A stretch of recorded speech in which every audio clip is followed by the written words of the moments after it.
마태복음 6장 5절에서 13절까지 말씀을 읽겠습니다.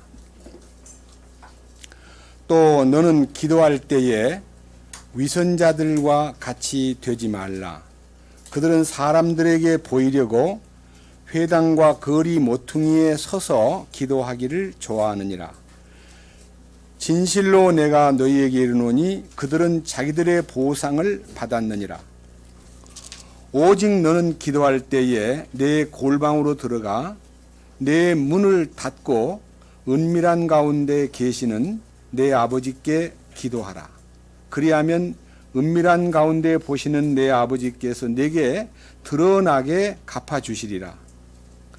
오직 너희는 기도할 때에 이교도들과 같이 헛된 반복의 말을 사용하지 말라. 그들은 자기들이 말을 많이 하여야 아버지께서 들으실 줄로 생각하느니라. 그러므로 너희는 그들과 같이 되지 말라. 너희가 너희 아버지께 구하기 전에 그분께서 너희에게 필요한 것들을 아시느니라. 그러므로 너희는 이런 식으로 기도하라. 하늘에 계신 우리 아버지여, 아버지의 이름이 거룩히 여겨지게 하옵시며 아버지의 왕국이 임하옵시며 아버지의 뜻이 하늘에서 이루어진 것 같이 땅에서도 이루어지이다. 이날 우리에게 우리의 일용할 빵을 주옵시고 우리가 우리에게 빚진 자들을 용서하는 것 같이 우리의 빚을 용서하옵시며 우리를 인도하사 시험에 들지 말게 하옵시고 다만 악에서 우리를 건지시옵소서. 왕국과 권능과 영광이 영원토록 아버지의 것이옵나이다. 아멘. 잠깐 기도드리겠습니다. 주님, 우리에게 이 거룩한 기도를 알게 해주시고 주님이 우리 안에 계심으로써 이 기도가 살아있는 기도가 되고 이 기도가 우리를 주님께 올리는 기도로서 주님이 우리 가운데서 말씀하시고 역사하시는 기도가 되게 하여 주옵소서. 우리는 우리가 홀로 무엇을 청구할 수 있도록 인도하여 주시옵소서. 이 말씀을 통해서 주님께서 기뻐하시는 기도가 우리 가운데 알려지고 또 우리는 그 주님의 기뻐하시는 기도를 따라서 기쁘게 주님을 향해서 우리의 심령을 토로하고 영안에서 지성소의 기도를 들릴 수 있도록 이끌어 주시옵소서. 우리 주 예수 그리스도의 이름으로 기도드렸습니다. 아멘. 제가 에베소 강의 마지막 부분을 이렇게 기도 문제를 놓고 말씀을 이렇게 전하는 도중에 상당히 우리들이 지금 기도를 어떻게 하고 있는가에 대해서 솔직히 좀 안타깝고 우리 같이 이렇게 축복된 자리에서 함께 기도를 드립시다 하면은 기꺼이 기도하는 것을 이렇게 즐겁게 지목을 당하지 않은 한 기도의 문이 열려 있지 않는 모습을 보고 참된 기도는 어떻게 하는 기도인가?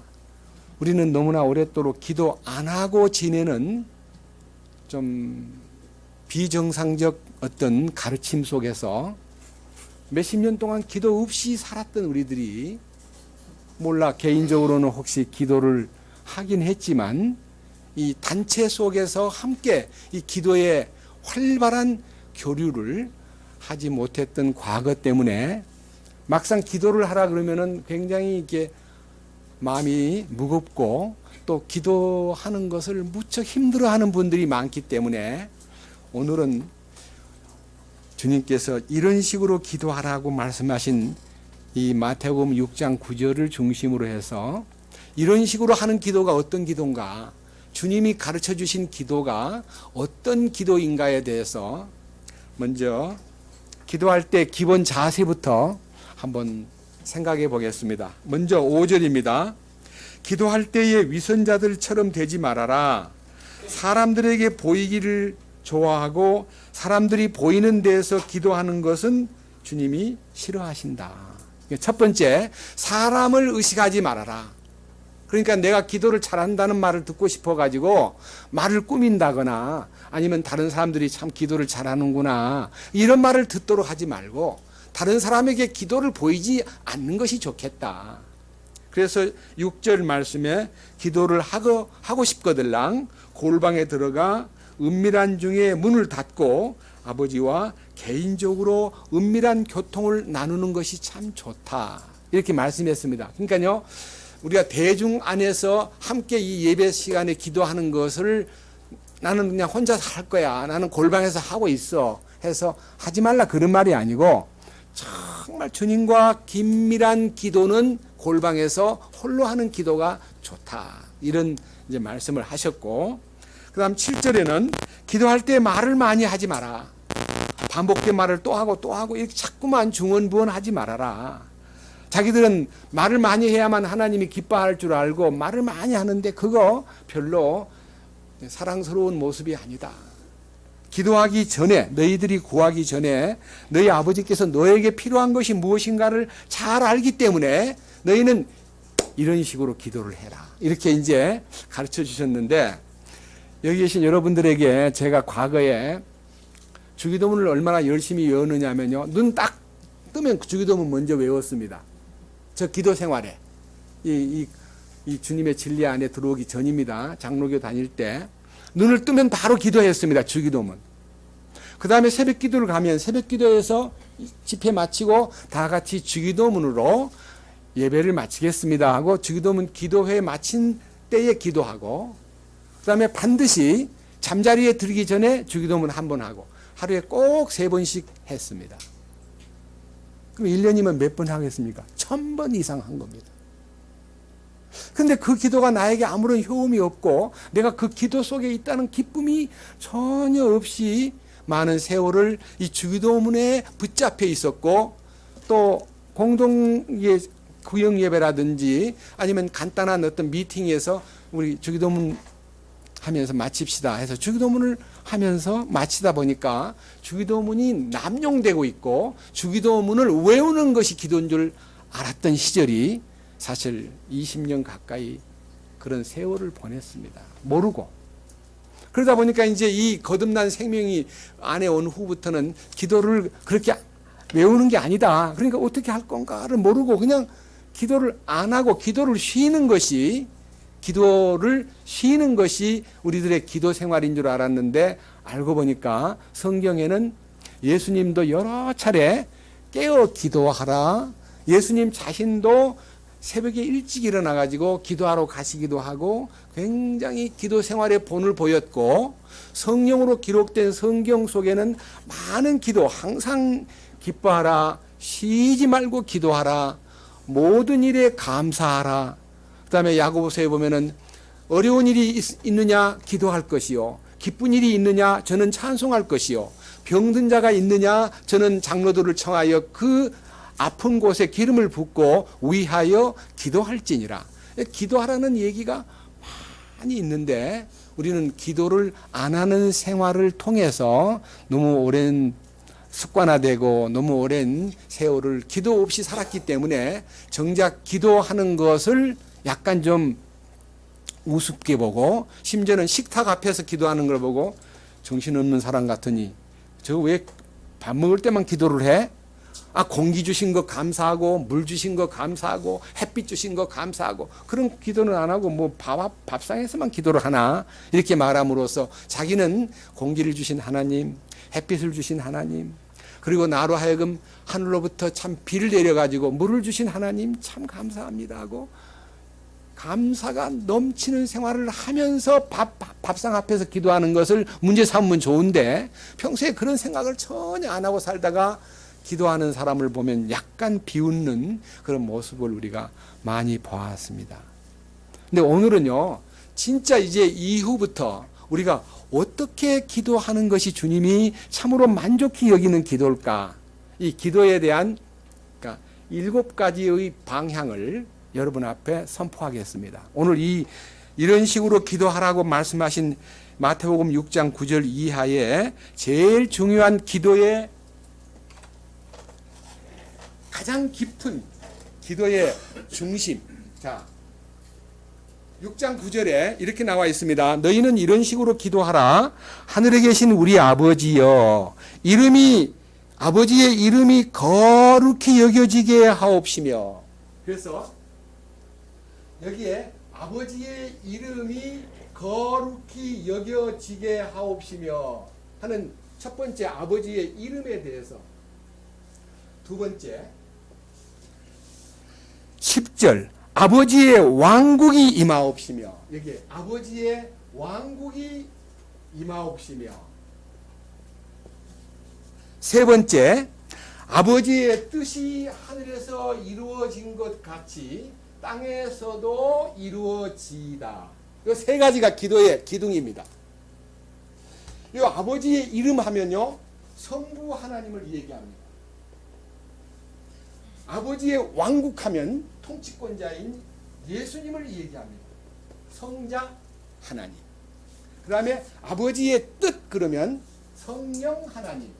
이렇게 세 분의 계획, 하나님의 이름이 거룩히 여겨짐을 우리가 어떻게 하면 그분의 이름이 거룩하다는 것을 증거할 수 있고, 입으로만 하나님 이름을 거룩하게 하옵시며라고 말해놓고 자기가 거룩하지 못하면 거짓이 되어버립니다. 그 기도는 안 하는 게 낫습니다. 그러니까 내 아버지가 거룩하니 너희들도 거룩하여라는 그 하나님의 거룩에 대해서 눈을 뜬 사람만 하나님의 이름이 거룩히 여김을 받으시오며 라고 말씀을 올릴 수가 있습니다. 이게 이제 기본입니다. 두 번째는요, 하나님의 왕국이 임하옵시며라고 했는데, 저는 이 왕국의 복음을 알기 전까지는요, 주님이 어서 오시면 좋겠습니다. 이 땅에 주님의 왕국이 서야만 됩니다라고 재림하실 주님을 기다리는 기도인 줄 알았는데 아니오시다였습니다.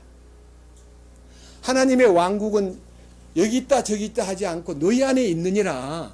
그리고 하나님의 왕국은 먹는 것도 마시는 것도 아니고 하나님의 그 의 안에서 평강과 희락이니라. 하나님의 평화와 기쁨이 깃든 사람 속에 하나님의 왕국이 임하였느니라.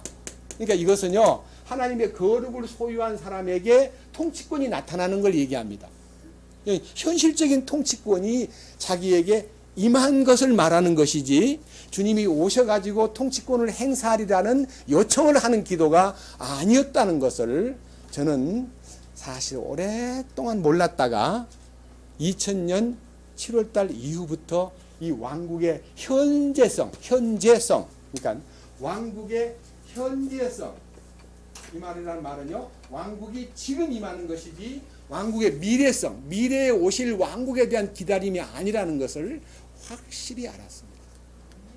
그 다음, 이 거룩과 왕국이 임하는 것은 실제여야 되는데, 그 중에서 아버지의 뜻이 이루어지는 것, 성령께서 하나님의 뜻을 우리 가운데 이루시는데 이 뜻이 어떻게 이루어지는가 하는 것을 우리는 전도를 할 때, 하나님 뜻대로 해야만 천국 간다 그랬지, 하나님 뜻이 뭐야? 해가지고 요한복음을 딱 펴놓고 내 아버지 뜻은 아들을 보고 믿는 자마다 영생을 얻는 이거라 했단 말이야.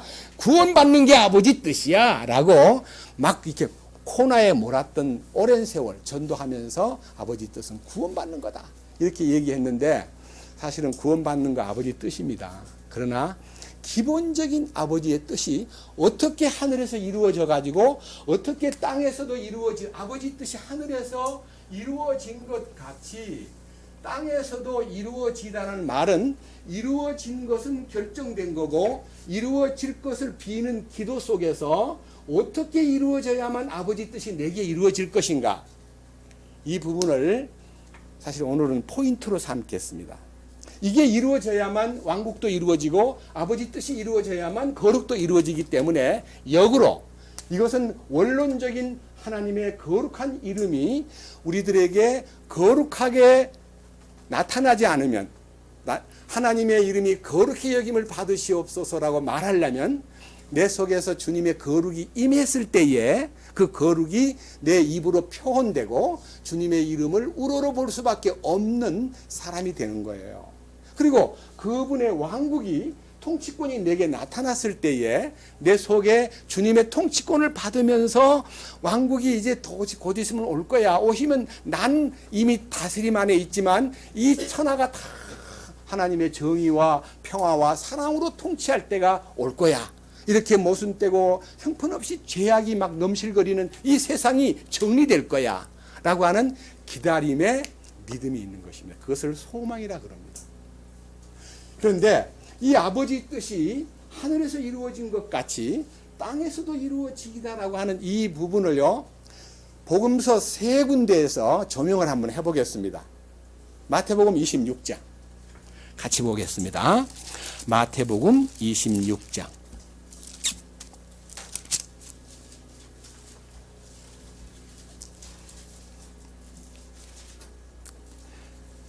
36절입니다.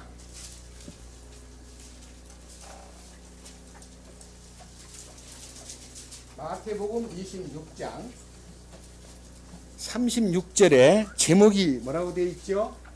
겟세마네 기도라 그랬습니다. 그 겟세마네 기도 속에 예수님이 하나님 아버지의 뜻을 이루기 위한 일종의 아주 결단을 내리는 순간이 있습니다.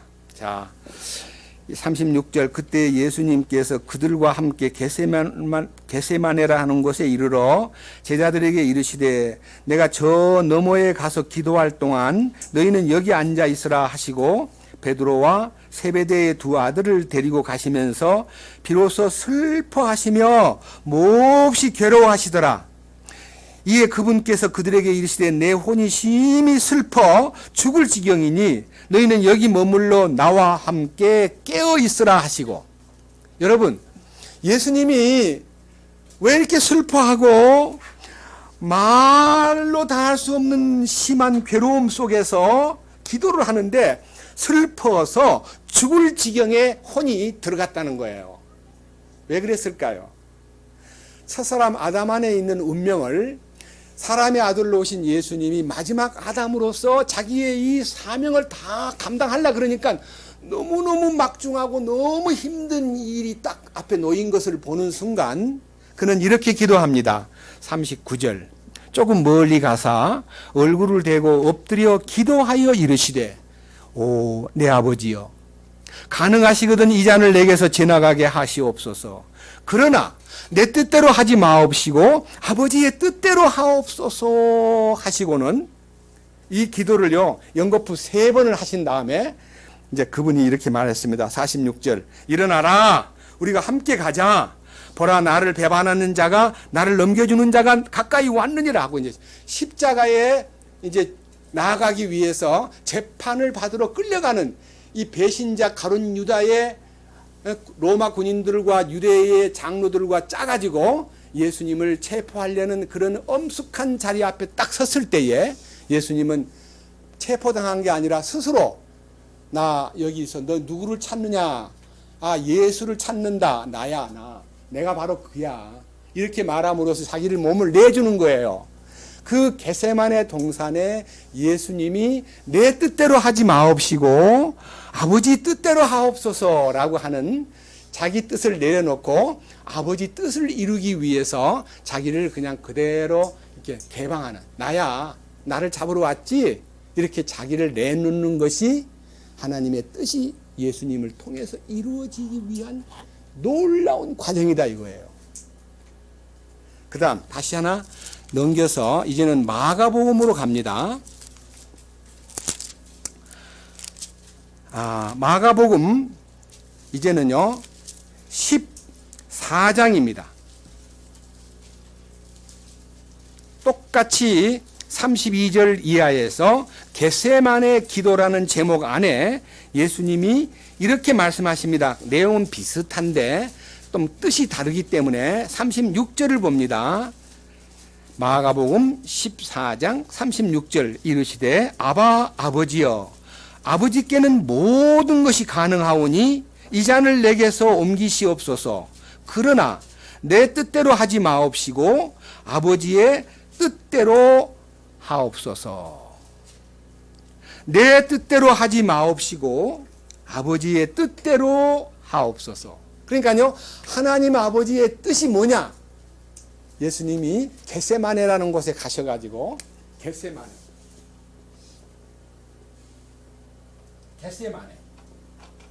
이게 무슨 말이냐면요, 올리브 기름을 짜는 틀이라는 뜻이에요. 올리브 기름을 짜는 틀에 자신이 들어가는 거예요. 자신이 올리브 기름 짜는 틀에 들어갔다는 말은 자신을 의게 가지고 기름을 만들어내는 공장으로 들어가는, 십자가로 나아가는 십자가 공장, 십자가를 져야만 하는 공장이 뭐냐면, 주님, 나는 당신이 지정하신 이 겟세마네에서 나를 그 올리브 짜는 기름 틀에다가 나를 넣어서 그것을 나를 의게 가지고 빻아서 완전히 존재가 다 깨져 버린 다음에 당신의 뜻이 이 세상 사람에게 나타날 때 기름으로 공급하시옵소서, 성령을 주시기 위해서 겟세마네 동산에서 자기 뜻을 내려놓은 거예요. 하나 더 보십시다. 누가복음 22장입니다. 이 장은 너무너무 우리 마음속에 감동을 불러일으키는 모습으로 의사 누가가 성령의 도우심으로 더 세밀히 기록했습니다. 자, 누가복음 22장 39절입니다. 그분께서 나가사 늘 하시던 대로 올리브산으로 가시매 그분의 제자들도 그분을 따라갔더니 그분께서 그곳에 계시면서 그들에게 이르시되 너희가 시험에 빠지지 않게 기도하라 하시고 그들에게 물러나 돌을 던지면 닿을 수 있는 곳으로 가사 무릎을 꿇고 기도하며 이르시되 아버지여, 만일 아버지의 뜻이거든 이 잔을 내게서 옮기시옵소서. 그러나 내 뜻이 아니었고 오직 아버지의 뜻이 이루어지기를 원하나이다. 이 짤막한 기도가 그냥 입으로 그냥 이렇게 아버지 뜻이 이루어지기를 빕니다라고 하는 이 짤막한 기도가 얼마나 간절하고 얼마나 진지한 기도였느냐 하는 것을 다음 절수를 읽어보면요, 우리 가슴을 뜨겁게 합니다. 43절, 하늘로부터 한 천사가 그분께 나타나 그분을 강건하게 하더라. 그러니까 천사가 나타나서 힘을 더해줄 만큼 예수님은 진을 뺀 거예요. 그 진을 뺀 모습이 44절, 그분께서 고뇌에 차서 더욱 간절히 기도하니 그분의 땀이 큰 핏방울 같이 땅에 떨어지더라. 그러니까 땀방울이 핏방울 되는 것 같은 마음으로 하나님의 뜻을 받아들이기 위한 자기를 내려놓는 이 간절한 모습이 겟세마네 동산의 주님의 기도였습니다. 여러분, 이 기록이요, 바로 아버지 왕국이 임하옵시며 아버지의 뜻이 하늘에서 이루어진 것 같이 땅에서도 이루어지이다라고 너희들이 기도를 해야 될 내용이라는 말이 뭔 말이냐면요, 나 또한 내 뜻이 있어요. 인생으로 태어나가지고 자기 뜻이 있잖아요. 자기 야망이 있고 자기 인생의 계획이 있고 자기 인생의 비전이 있는 거예요. 그런데 우리가 주님이 원하시는 하나님의 거룩한 이름을 위하여, 하나님의 왕국의 통치권을 받기 위하여, 내 속에 하나님 아버지의 뜻이 이루어지기 위해서는 나도 겟세마네 동산으로 가야 된다 이 말입니다.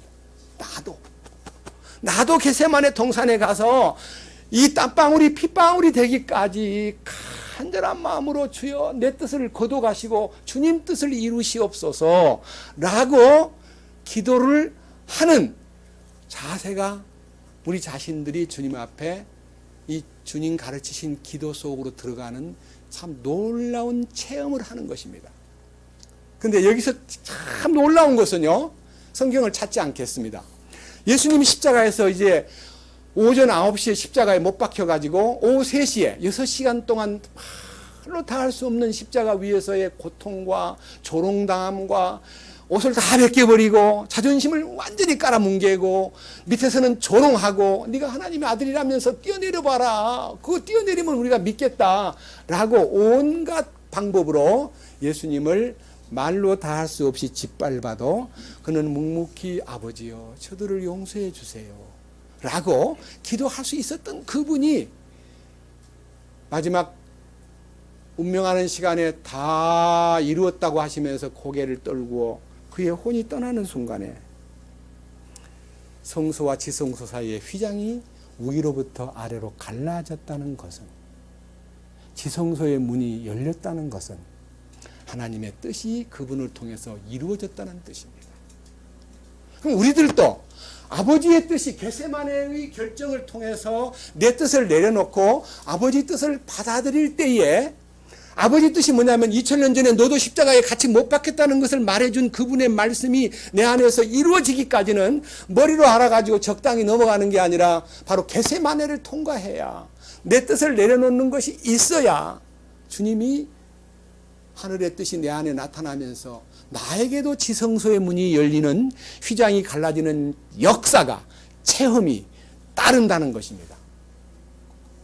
저는 이 부분을 읽으면서요, 너무 감동이 돼가지고 계속 이 세계, 아버지의 거룩한 이름, 아버지의 왕국의 실제, 아버지의 뜻이 나에게 이루어지기 위해서는 어떻게 내가 해야 되는가에 대한 행위의 노력이 아니라, 주님이 나를 품고, 겟세마네에서 나를 품고 기도하신 거를 알면 되는 거예요. 내가 따로 겟세마네 동산에 갈 필요가 없어요. 여러분들이 주님이 겟세마네 계실 때 내가 그 안에 있었다는 것만 알면, 주님이 나를 데리고 거기 계셨구나. 그래서 너가 주님이 그 겟세마네 가실 때 너 거기 있었느냐? 가야바의 법정에서 재판받을 때 너 거기 있었느냐? 빌라도의 법정에서 네가 마지막 사형 선고를 받을 때 너 거기 있었느냐? 갈보리 언덕에 십자가를 치고 못 박힐 때 너 거기 있었느냐? 무덤에 묻힐 때 너 거기 있었더냐? 이것을 묻는 주님의 뜻이 내한테 열리기 위해서는 네 가지 요소가 뒤따라야 됩니다. 근본 요소는 성부의 거룩하신 이름, 성자의 통치권, 성령님의 뜻이 우리에게 합일되어서 이것이 이루어지기 위해서는요, 마태복음 다시 봅니다. 6장. 뭐를 봐야 되느냐 하면요, 마태복음 6장 11절부터 13절까지 네 가지 요소가 나오는데, 이 네 가지 요소가, 첫째 11절 뭐라고 되어 있습니까? 이날 우리에게 우리의 일용할 빵을 주옵시고 라고 그랬습니다. 주님, 일용할 빵이 필요합니다 하는 말은요, 이 순간은 1년 먹을 빵, 한 달 먹을 빵, 이게 아니고요, 매일매일 사용할, 일용이란 말은요, 매일 사용할 빵을 주시옵소서 하는 말입니다. 자, 여러분, 성경에는 이 빵을 구하는 기도가요, 이 생활 속에서 양식을 달라, 나에게 매일매일 필요한 물질을 달라고 하는 말로 주석을 다신 분이 너무너무 많기 때문에 저는 그 일에 대해서 마음에 거부가 이미 있습니다. 지금도 마음속에서 그런 기도에 대해서는 안 하는 게 좋다고 확고하게 말씀드리고 싶습니다. 우리가 무슨 거지입니까? 공중나는 새를 보라, 들에 핀 백합화를 보라고 하신 주님이 우리가 매일매일 빵을 달라고 말해야 빵을 줍니까? 그런 주님이 아니다 이거예요. 우리가 구할 빵은 땅에 속한 썩을 빵이 아니고 육신의 양식이 아니라 영의 양식, 곧 주님이 우리를 향해서 준비해 놓은 영의 양식. 요한복음 6장을 보겠습니다. 요한복음 6장. 이런 기록을 여러분들은 주의하시기 바랍니다. 요한복음 6장에는요, 첫 번째 갈릴리 디베라 건너편에 있는 이 사람들이 한 5,000명쯤 모인 거기에 먹을 것이 없어가지고 빵을 좀 사와야 되겠네요 하고 말할 때, 너희에게 빵이 몇 개나 있느냐 그랬더니 한 소년이 보리빵 5개와 물고기 2마리를 갖고 왔습니다. 그랬더니 그걸 가지고 그러면 둘러 앉아봐라 해서 사람들을 이제 다 들판에 앉혀놓고 주님이 축복해 주심으로써 그들이 놀랍게 배불리 먹고 12광줄이 남게 거둠으로써 6장 14절에 이 기적을 본 많은 사람들이, 야, 저분이야말로 세상에 오실 그 대언자야. 야, 그분이야말로 우리 경제 문제를 풀어줄 위대하신 분이야. 그분을 왕으로 삼자. 15절에 그분을 모셔다가 억지로 왕으로 삼으려는 것을 아시고 예수님이 혼자 산으로 도망을 가셨습니다. 그들을 피해서 산으로 피해버렸습니다. 그들이 막 찾으러 다니다가 결국은 어디 와서 만나냐 그러면요, 바로 23절에 보면요, 디베라를 떠나 주께서 감사드린 뒤에 그들이 빵을 먹던 곳으로 가까이 왔는데 배를 타고 가버나움에 가서, 24절 가버나움에 가서, 25절 예수님 앞에, 예수님 언제 여기 오셨어요? 예수님 우리가 찾던 중인데 여기까지 오셨군요. 건너편으로 오셨군요. 라고 반갑게 그를 맞았을 때에 예수님이 26절에서 진실로 진실로 내가 너희에게 이르노니 너희가 나를 찾는 것은 기적을 보았기 때문이 아니요 빵을 먹고 배불렀기 때문이다. 내가 베푸는 기적 속에는 하나님의 교훈이 들어있는데 그 기적이 너희 눈에는 안 보이고 너희들은 그냥 빵 먹은 것만 생각하고 나를 찾는구나. 27절 썩어 없어지는 양식을 위해서 수고하지 말고, 이 썩어 없어지는 양식은 육신의 양식입니다. 영존하는 생명에 이르도록 항상 있는 양식을 위해 수고하라. 그것을 아버지께서 주실 것이다. 그래서 내가 그 영존하는 생명의 양식을 주고 싶은데 내가 그걸 위해서 나를 찾는 것이 좋은데 썩는 양식을 위해서 나를 찾는구나. 그러시면서 안타까워하신 얘기가 이 요한복음 6장에 나와 있습니다. 여기에 진정한 양식은요, 우리 주님께서 자신이, 밑에 봅니다. 32절입니다. 그때 예수님께서 그들에게 이르시되 진실로 진실로 내가 너희에게 이르노니 모세가 너희에게 하늘로부터 그 빵을 주지 아니하였느니라. 오직 아버지께서 너희에게 하늘로부터 참빵을 주시나니 하나님의 빵은 하늘로부터 내려와 세상에게 생명을 주는 자니라. 이 생명을 주는 빵, 이 조회라고 하는 생명은요, 영에 속한 생명을 말합니다. 육신의 생명을 말하는 거 아닙니다. 이 물론 빵을 먹어야 배가 부르고 배가 불러야 이 육신이 보존되는 거 맞습니다. 그러나 우리 주님이 주는 빵은 배부른 육신의 빵이 아니라 하늘에서부터 주는 생명을 주는 빵, 당신이 생명의 빵으로 오셨다는 것을 35절에 예수님께서 그들에게 이르시되 내가 곧 생명의 빵이니 내게 오는 자는 결코 줄이지 아니할 것이요 나를 믿는 자는 결코 목마르지 아니하리라. 그들은요 그 빵을 달라고 쫄랐습니다. 예수님 그 빵 주세요. 그 빵은 자기들이 구할 빵이 아니라 주님이 십자가에서 이루어진 생명의 약속이 그들에게 나타날 때 그들을 배부르게 만드는 보혈과 찢기신 상처가 나타난 결과로 인해서 넘겨보십시오. 48절 내가 곧 그 생명의 빵이로다. 너희 조상들은 광야에서 만나를 먹었어도 죽었거니와 이것은 하늘로부터 내려오는 빵이므로 사람이 그것을 먹으면 죽지 아니하리라. 나는 하늘로부터 내려온 살아있는 빵이니 사람이 이 빵을 먹으면 영원히 살리라. 내가 주고자 하는 빵은 곧 세상의 생명을 위해 내가 주고자 하는 내 살이로다. 그 사람들은 그 말을 듣다가 깜짝 놀랐습니다. 아니 듣다 보니까 해도 너무하시네. 뭐 살을 먹으라고? 우리가 무슨 식인종인가? 자기들이 너무 놀래가지고 이 얘기를 듣고 그들이 52절에 싸움이 벌어집니다. 이러므로 유대인들이 자기들끼리 다투며 이르되 이 사람이 어찌 능히 자기 살을 우리에게 주어 먹게 하겠느냐. 어떻게 우리 보고 살을 먹으라 그래. 말도 안 돼. 알아듣지 못하는 거예요. 근데 우리들은 지금 알아듣거든요. 너무 놀라운 거 아닙니까? 현장에서 말씀하실 때는 못 알아들었는데 왜? 알아듣도록 성령님이 도와주지 않았기 때문에 모르는데 우리는 성령님의 도우심으로 예수님의 살을 먹는 것이 무엇인가를 우리는 알아듣고 있잖아요. 얼마나 행운이에요. 자, 밑에 봅니다. 54절 53절부터입니다.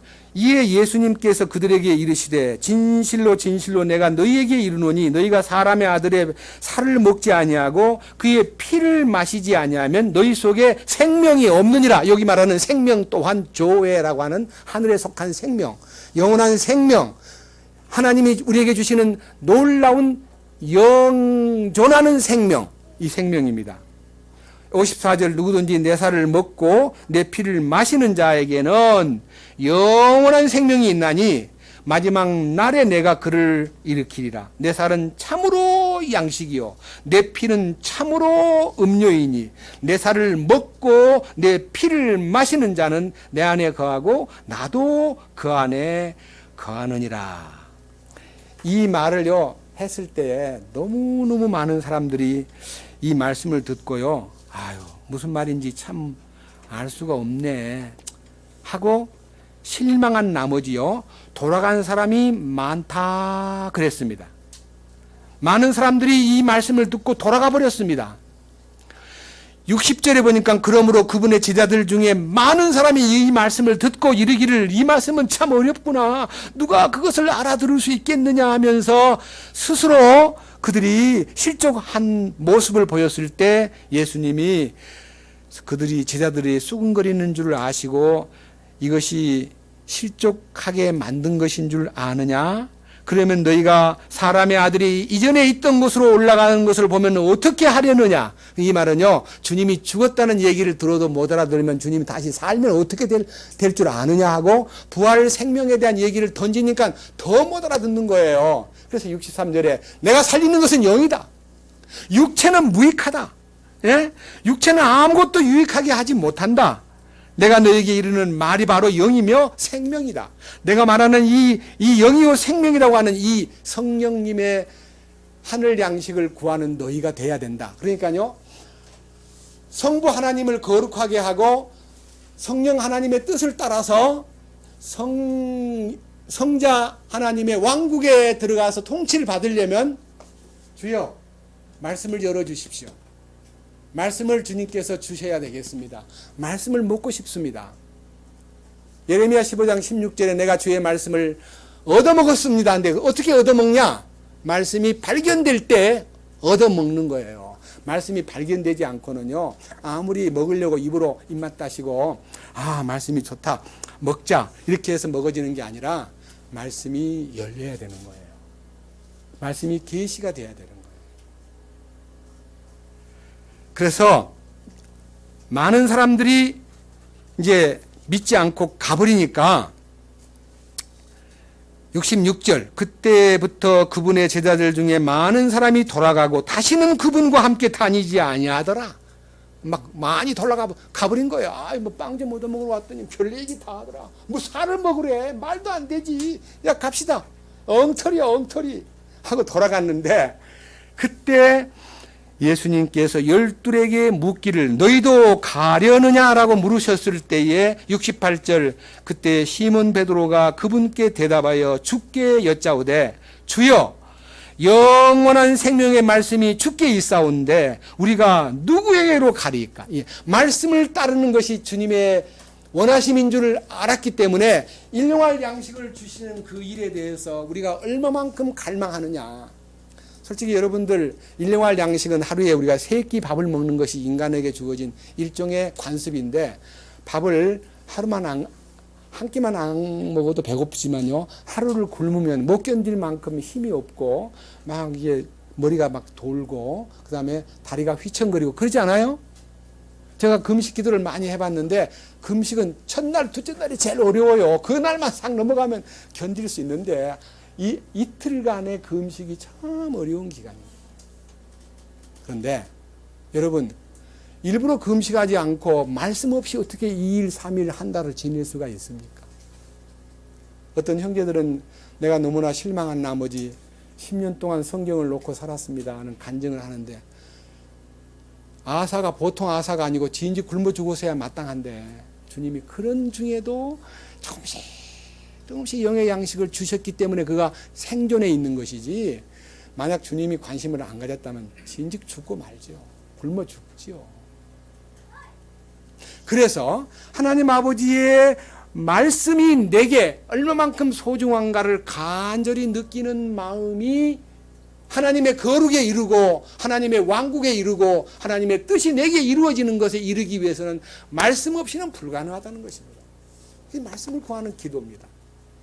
매일매일 구해야 됩니다. 이 기도 없이 뭐 다른 거 주님 소원 성취해 주십시오. 건강하게 해 주십시오.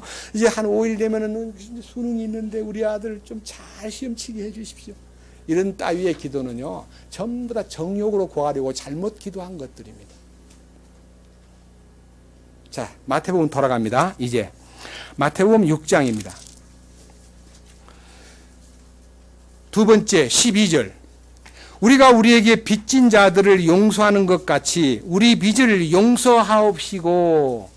이게요, 생활 가운데서 용서받은 사람의 가장 큰 덕목은 용서하는 거예요. 용서가 생활화되지 않으면 용서가 의미가 없는 겁니다. 하나님의 용서가 내 안에 이르렀다는 것을 내가 자랑하고 싶으면요, 나는 무조건 내 마음에 거리낌이 되는 사람을 용서할 수밖에 없습니다. 용서하는 생활이 용서받는 생활에 대한 주님을 향한 간증입니다. 용서는 굉장한 힘을 얻게 하고, 용서는 이 인간 삶 속에서 가장 큰 미덕입니다. 용서. 여러분, 용서받은 사람으로서 용서를 못한다면 말이 되겠습니까? 이 부분에 대해서는 주님이 마태복음 18장에서 이렇게 말씀하셨습니다. 마태복음 18장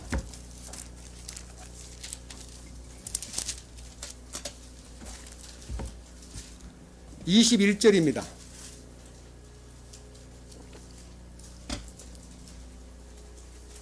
마태복음 18장 21절. 용서하는 것에 대해서 베드로가 주님께 질문합니다. 주님, 내 형제가 내게 죄를 지으면 몇 번쯤 용서를 해야만 됩니까? 7번쯤 하면 되겠습니까?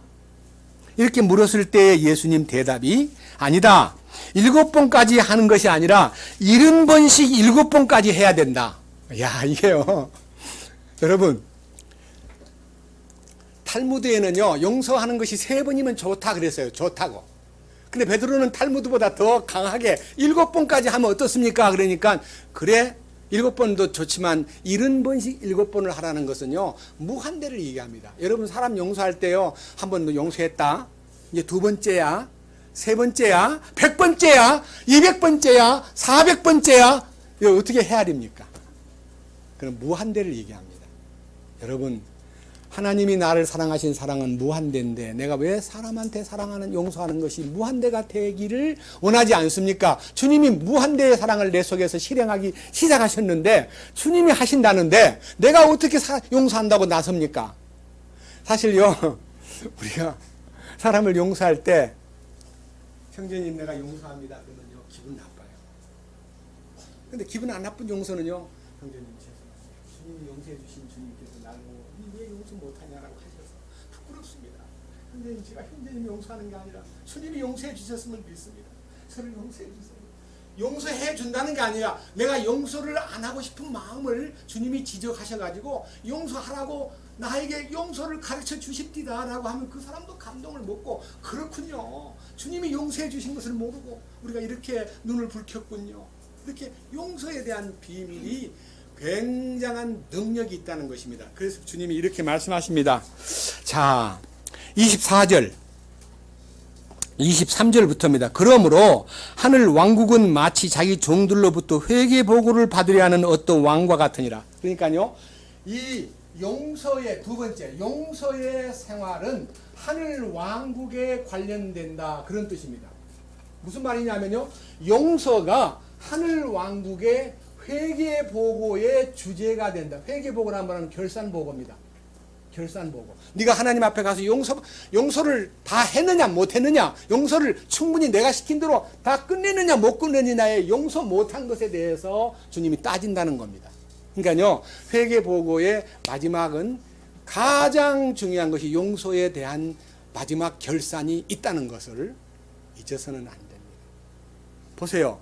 밑에 보니까요, 24절에 어떤 사람이 10,000달란트 빚진 사람이 있었다. 그가 끌려와서 갚을 것이 없으므로 너는 네 아내와 자녀와 네 가진 모든 것을 다 팔아서 갚아야 된다라고 명령을 내리니까 그 하인이 주인에게 경배드리면서, 주인이여 다 참아주시면 고맙겠습니다, 갚겠습니다 하고 빌고 주님 앞에 엎드리니까 27절에 불쌍히 여기사 그를 풀어주면서 그 빚을 용서해 주니라. 다른 성경에는 탕감해 주니라 그랬습니다.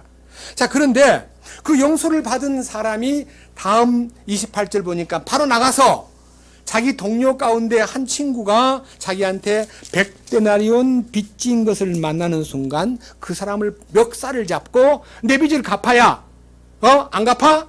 너 그러니까 그 친구가 내가 갚겠습니다. 참아주세요. 그런데도 아니, 이 친구는 그 친구의 비는 말을 들어주지 않고 그를 빚을 갚도록 감옥에다 가두었다는 겁니다.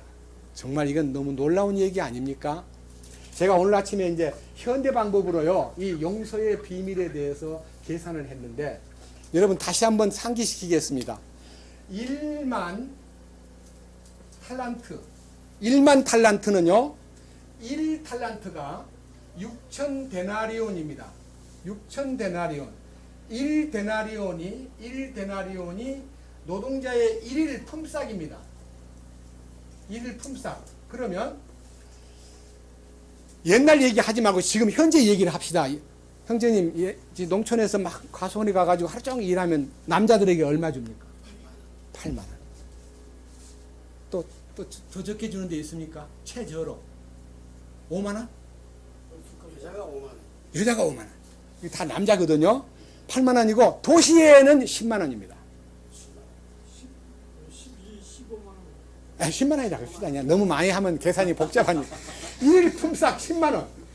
자, 보세요. 10,000달란트 곱하기 6천 데나리온 곱하기 10만 원. 요거요. 1, 10, 100, 1000, 만, 10만, 100만, 1000만, 억, 10억, 100억, 조. 여러분, 6조라는 돈이요, 천문학적인 숫자 아닙니까? 6억도 아니고 6조. 머리 아플 정도로 큰 돈입니다. 근데 100데나리온은 10만 원씩 하면 얼마예요? 1000만 원밖에 안 되는데, 1000만 원 빚쟁이들, 6조 원을 탕감받고 나오던 친구가 1000만 원 빚진 사람 만나자마자, 야, 오늘 내가 왕 앞에서 1000만 원을, 6조 원을 탕감받았어. 너무너무 신난다. 너 그거 안 받을게. 그냥 없는 걸로 해. 이럴 수 있잖아요. 기분이 너무 좋아가지고. 근데 어떻게 멱살을 잡아요? 그러니까 이 딱한 사정을 보고요. 자, 31절. 이에 그의 동료 종들이 이루어진 일을 보고 심히 민망하여 자기들의 주인에게 가서 이루어진 모든 일을 고하니, 아까 그 10,000달란트를 탕감받은 친구가 자기 친구 100데나리온 빚진 것을 용서를 안 하고 감옥에다가 집어넣었대요 라고 가서 꼬아 바친 거예요. 너무 안타까우니까. 그러니까 주인이 너무너무 화가 나가지고 32절, 그때 그의 주인이 그를 불러 그에게 이르되, 오 악한 종아, 네가 내게 애걸하기에 내가 네게 모든 빚을 용서해 주었는데 내가 너를 가엾게 여긴 것 같이 네 동료 종을 불쌍히 여겼어야만 마땅치 않겠느냐? 그의 주인이 노하여 그가 자기에게 진 모든 빚을 갚을 때까지 어떻게 해요? 그를 형벌 주는 자들에게 넘겨 주었느니라. 그러므로 너희가 각각 마음으로부터 자기 형제에게 그의 범법을 용서하지 아니하면 하늘 아버지께서도 너희에게 이같이 하시리라. 이게 어디서 하냐면 왕국에서 하는 겁니다. 왕국에서 못 들어오게 하고 쫓아내버리는. 여러분, 이런 얘기 들을 때요, 우리가 6조 원을 탕감받은 위치에서 1000만 원 빚진 친구를 용서 못한다는 것은 말이 안 되잖아요. 그러니까 여러분 주변에 어떤 형제가 나에게 상처를 입혔다고 해도 주님이 나를 탕감해 주신 그 용서에 비하면 비길 수 없는 천문학적인 숫자를 내가 탕감받았다는 걸 알면 용서 못할 게 어디 있습니까? 그래서 일용할 양식은 말씀을 구하는 기도요, 용서는 필수적인 그리스도인의 삶의 가장 중요한 덕목이다 이거예요. 용서를 가지고 우리 신앙생활을 하는 거예요. 그런데 이 부분에 대해서 세 번째 뭐라 그랬습니까? 오늘 일용할 양식을 주옵시고 우리가 우리에게 죄 지은 자를 사해 준 것 같이 우리 죄를 사해 주옵시며, 그 다음에 우리를 시험에 들지 않게 하옵시고 다만 악에서 구하옵소서. 요 시험 받는 것과 악에서 구출받는 것이 사탄과의 관계입니다. 우리는 끊임없이 마귀가 우리를 시험합니다. 끊임없이 유혹하고 공격하고 끊임없이 넘어뜨리려고 온갖 방법으로 대들 때에 악에게 지지 말고 선으로 악을 이겨라니요. 악이란 것은 자아입니다. 자아. 예? 나는 악덩어리예요. 이 악은 나예요. 네? 저기 저 사람이 악하니까 내가 성질났다 그 말이 아니고 나는 악해요. 내가 악한 존재예요. 나는 내 악한 것 때문에 자꾸 시험에 빠져요. 여러분, 기도 가운데서요, 이제 사도 바울의 편지 중에는 디모데 전서에 보면요, 남자들은 각 처에서 손을 들어 주께 기도하기를 힘쓰라. 그 다음에 항상 기뻐하라, 쉬지 말고 기도하라. 너의 모든 염려를 다 주께 맡기고 그분한테 알려라. 그 다음 또 이 기도는 여러 가지 색깔로 기도의 삶의 필요를 다 얘기했는데요, 딱 기도 중에서 베드로가 우리에게 성령으로 밝혀주신 것 가운데 기도를 방해하는 조건, 기도가 막히는 조건이 한 가지가 있습니다. 베드로전서 3장 보겠습니다. 어떤 때 기도가 막히느냐, 기도가 안 나와버리는 거예요. 베드로전서 3장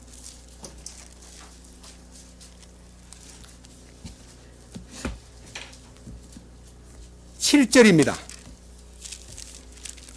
베드로전서 3장 7절.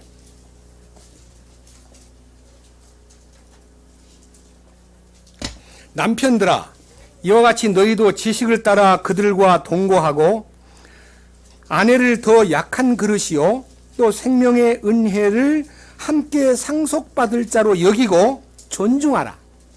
그러니까요, 아내는 연약한 존재요, 아내는 나와 함께 생명의 은혜를 상속받을 공동 상속자의 일원이라는 것을 잊지 말고 주님이 귀히 여기는 상속권자를 너가 귀히 여겨야 된다. 존경해야 된다. 만약 그렇게 안 하면 어떻게 돼요? 너희 기도가 방해를 받으리라. 자, 다른 성경에는, 옛날 개역에는요, 기도가 막힌다 그랬고, 현대인의 성경에는 생활 속에서 기도가 안 나온다 그랬습니다.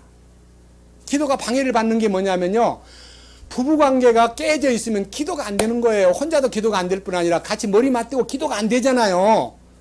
어젯밤에 부부싸움하고 아침에 해결도 안 한 채 눈 떠가지고 기도합시다 그러면 기도가 됩니까? 기도가 막히는 것은요, 부부관계에서 가장 긴밀한 대화가 깨졌을 때에 기도가 방해를 받는 거예요. 여러분, 기도가 방해받는 것은요, 주님과 통신이 마비된다는 뜻입니다. 너무 놀라운 얘기입니다. 우리가요, 이 놀라운 기도의 이 기본에 대해서 깊이 생각하면요, 첫째는 말씀을 구하는 기도가 필요하고, 둘째는 용서를 더 확장시키는 기도가 필요하고, 세 번째는 내가 시험에 빠지거나 악에게 치지 않도록 주님 돌봐주세요. 그래서 에베소 6장에 있는 전신갑주를 취하고 주님의 간증이 살아있을 때에 넉넉히 사탄을 이길 수 있습니다. 사탄을 이기는 방법은 다른 데 있지 않습니다.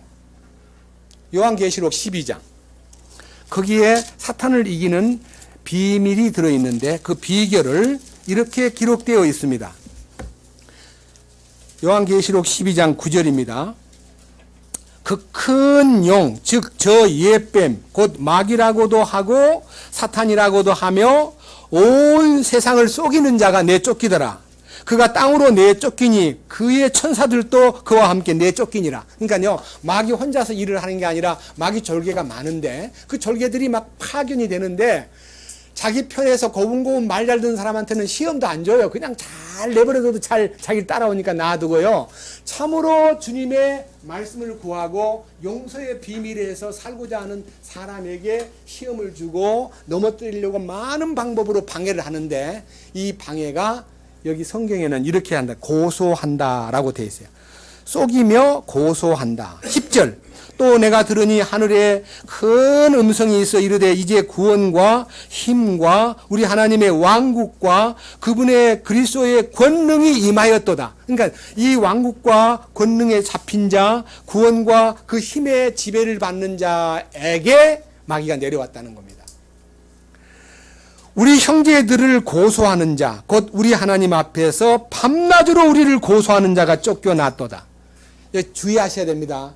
마귀가 나만 고소하는 게 아니라, 이 형제, 어떻게 그 형제 가만히 내버려둬? 그 형제 나쁜 놈이야.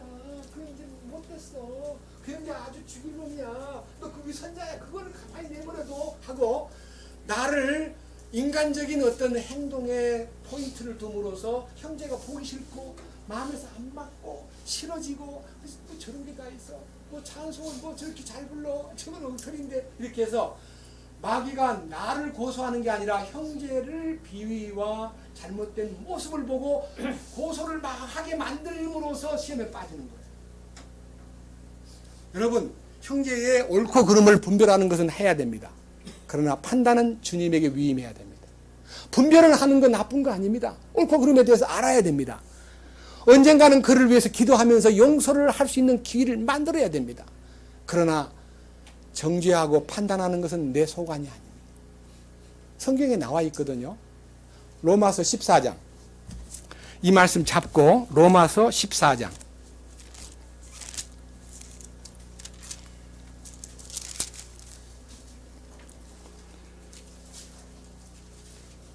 10절부터 읽겠습니다. 로마서 14장 10절. 그런데 네가 어찌하여 내 형제를 판단하느냐? 이 판단하는 거 주님이 싫어하신다는 이 얘기입니다. 네가 어찌하여 이 형제를 무시하느냐? 우리가 다 그리스도의 심판석 앞에 서리라. 기록된 바 내가 살아있음을 두고 맹세하노니 모든 무릎이 내게 굴복하고 모든 혀가 하나님께 자백하리라. 주가 말하노라. 그러므로 이와 같이 우리 각 사람이 자신에 관하여 하나님께 회개 보고를 하리라. 자신이 용서했는가 안 했는가에 대한 결산을 자기가 해야 된다 이거예요. 예? 아 주님 저는요 주님 제 때문에 그런 게 아니라 그 사람이 문제가 있어서 어쩔 수 없이 제가 말을 좀 간섭하고 좀 마음의 판단을 했걸랑요. 그러면 너 왜 내 말을 안 들어? 그걸 나한테 맡기라 했지 왜 네가 판단해서는 안 되지 않니? 이렇게 말하면서 밑에 뭐라고 되어 있습니까? 네? 13절. 그런즉 우리가 다시는 서로를 어떻게 하지 말고 판단하지 말고 도리어 이것 즉 아무도 자기 형제의 길에 걸림돌이나 넘어질 기회를 두지 않을 것을 판단하라. 자기를 판단하라는 겁니다. 아니야, 내가 그럴 자격이 없어. 나는 재판관이 아니야. 주님, 그래서 걸림돌이 되거나 어떤 방법으로라도 사람들에게 넘어질 어떤 것이 내한테 있는가를 살피라는 겁니다. 내가 뭐를 잘못해가지고 그 사람한테 실족하게 만들었을까? 자기를 살피라는 거예요. 당신이 왜 그래요? 나는 아무것도 아닌데 하고 도덕적인 기준으로 자기를 정당화하지 말고 야, 그 사람이 나 때문에 문제가 됐다는데 내가 주님 제가 무엇이 문제입니까? 라고 주님께 아뢰고 그 형제가 나에게 문제 삼는다고 문제를 삼지 말고 나를 주님 앞에 열어놓으라는 겁니다. 네? 그것이 기도 속에서 실제가 되라는 겁니다. 그것이 기도지 말로 하는 것이 주기도문 아닙니다. 제발 부탁합니다. 주기도문 외우지 마시고 주기도문 속에 담겨있는 이 근본적 3대 덕목 하나님께 대해서 이건 사람에 대해서 말씀을 구하고 용서를 주님 앞에 추구하고 그 다음에 시험과 악에 빠지지 않도록 주님 앞에 진정으로 매달리고 그냥 시험에 들지 않게 해달라고만 하는 게 아니라 에베소 6장 10절 이하의 전신갑주를 입고 무장할 때 저절로 시험을 능히 이길 수가 있는 겁니다. 마지막 하나 마태복음 6장입니다.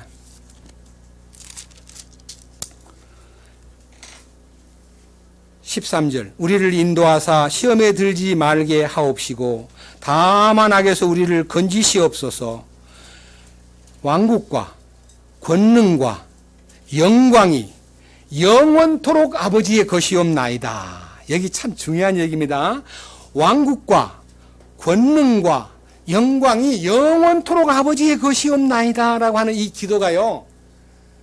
이 기도가 성경에 본이 있는데요. 이 본을 한번 읽고 마칠까 합니다. 역대상 29장 보겠습니다. 이와 똑같은 얘기입니다. 역대상 29장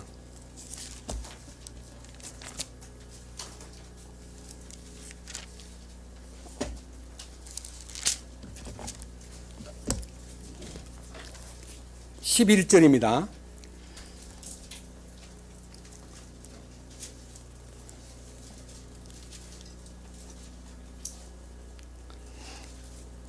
역대상 29장 11절 오 주여 광대하심과 권능과 영광과 승리와 위엄이 주의 것이옵니다.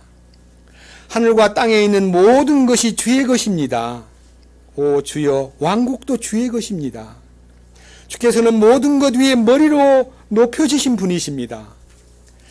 재물과 명예가 다 주에게서 나왔사오며 주께서는 모든 것을 통치하시나이다. 주의 손에 권능과 능력이 있으므로 사람을 크게 하심과 모든 사람에게 기력을 주심이 주의 손에 있나이다. 그러므로 우리 하나님이여, 이제 우리가 주께 감사하오며 주의 영화로운 이름을 찬양하나이다. 그러나 나는 누구며 내 백성은 무엇이기에 우리가 이런 식으로 이렇게 자원하여 드릴 힘이 있었나이까? 모든 것이 주에게서 나오니 우리가 주의 것에서 주께 드렸을 뿐이니이다. 우리는 우리의 모든 조상들 같이 주 앞에서 나그네요 잠시 머무는 자이며 또 땅 위에 있는 우리의 날들은 그림자와 같아서 영구히 지속되는 날이 옵나이다. 오 주 우리 하나님이여, 우리가 주를 위하여 주의 거룩한 이름을 위하여 집을 건축하려고 예비하여 저축한 이 모든 것이 주의 손에서 나왔습니다. 다 주의 것입니다. 이게 우리가 할 기도입니다. 모든 것이 다 주님 것이에요. 예? 이 마음에 그 위임이 일어날 때, 내 것이 없다는 걸 알 때, 나는 무가 될 때 주님의 부요가 내게 공급이 되는데 아버지께서 너의 필요를 아시고 채워주신다. 그러므로 너희는 먼저 첫째로 하나님의 왕국과 하나님의 의를 구하라. 그리하면 이 모든 것을 너희에게 더하시리라.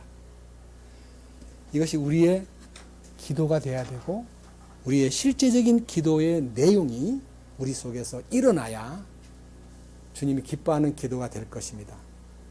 다음 시간에는 하나님 거룩하심과 하나님 아버지 예수 그리스도의 왕국의 통치권과 하나님의 뜻이 우리 삶에 어떻게 이루어질 것인가에 대한 세부적인 사항을 다음 시간에 말씀을 드리기로 하고 오늘은 이것으로 마치겠습니다. 주님을 찬양합니다. 주님 감사합니다.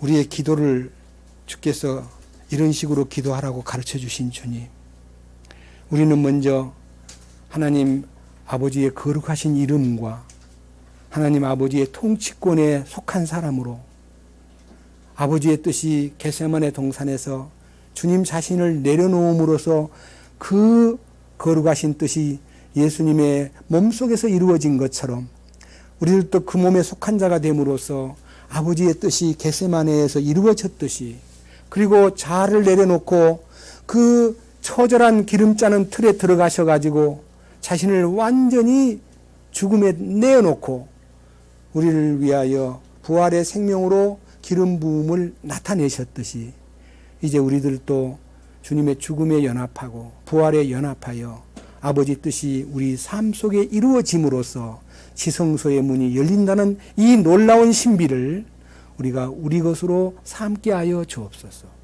그러기 위해서 우리가 일용할 양식인 하늘의 만나를 구하고 예수님의 흘리신 피값과 그 찢기신 살의 고통을 내 삶 속에 적용함으로써 새 힘을 얻고 말씀의 능력을 힘입어서 용서하고 용서 베풀고 용서 못할 일이 없는, 우리가 주님에게 용서받은 6조 원 가까운 용서의 그 기적적인 사건이 천만 원 아니라 1억을 빚졌던 10억을 빚졌던 나에게 빚진 자를 어떻게 용서를 못한다는 것은 있을 수 없다는 것을 알려주셨습니다. 이제 이 놀라운 사실에 우리가 직접적으로 말씀이 적용되어서 왕국과 영광과 권능과 모든 소유가 주님 것임을 믿고 아버지, 모든 것이 아버지 것입니다. 내게 주어진 건강과 재능과 물질과 모든 내게 주어진 환경도 다 주님 것입니다. 라고 고백하면서 우리 자신을 주님 앞에 내려놓을 수 있도록 이끄시옵소서. 우리 주 예수 그리스도의 이름으로 기도드렸습니다. 아멘.